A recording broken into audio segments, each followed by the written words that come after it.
This giant 40-foot cross in Bladensburg, Maryland, just outside Washington, D.C., was erected almost a century ago as a monument to fallen soldiers of World War I.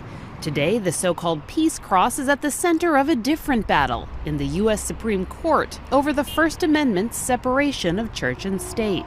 When we looked at it and looked into the history, we realized that this was put up on public land, that this was inappropriately done, that for years it's been a discrimination that exists. The 93-year-old memorial cross holds the names of 49 fallen soldiers from the county who died in Europe during World War I.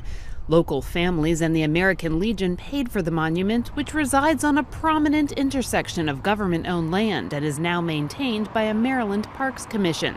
The plaintiffs in the case say the memorial is offensive to soldiers who aren't Christian and want it to be relocated to private land or redesigned so that it's no longer in the shape of a religious symbol. What we want to make sure is that a neutral, religiously neutral monument is put here that does represent all veterans of all wars. The U.S. Court of Appeals for the Fourth Circuit agreed, ruling that the size and location of the cross amounts to a government endorsement of Christianity.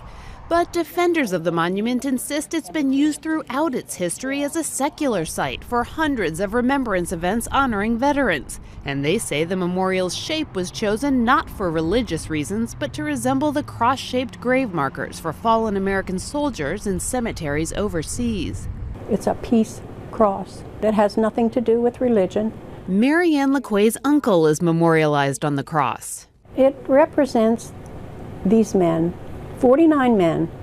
It doesn't represent anything other than that. I just don't want it lost. Supporters of the Peace Cross worry if this memorial is deemed unconstitutional, there will be a ripple effect across the country, potentially impacting hundreds of other monuments, from the Ground Zero Cross in New York's 9/11 Memorial to the Canadian Cross of Sacrifice in Arlington National Cemetery. And then you could go on across the entire country where the bulldozer is going to continue to have to roll, knocking down memorial after memorial, just because some Gold Star mothers back in 1919 chose a memorial that mimicked the gravestones that their sons were buried over in Europe. The Supreme Court will hear oral arguments on the monument's fate this Wednesday. Kelly Daschle, Associated Press.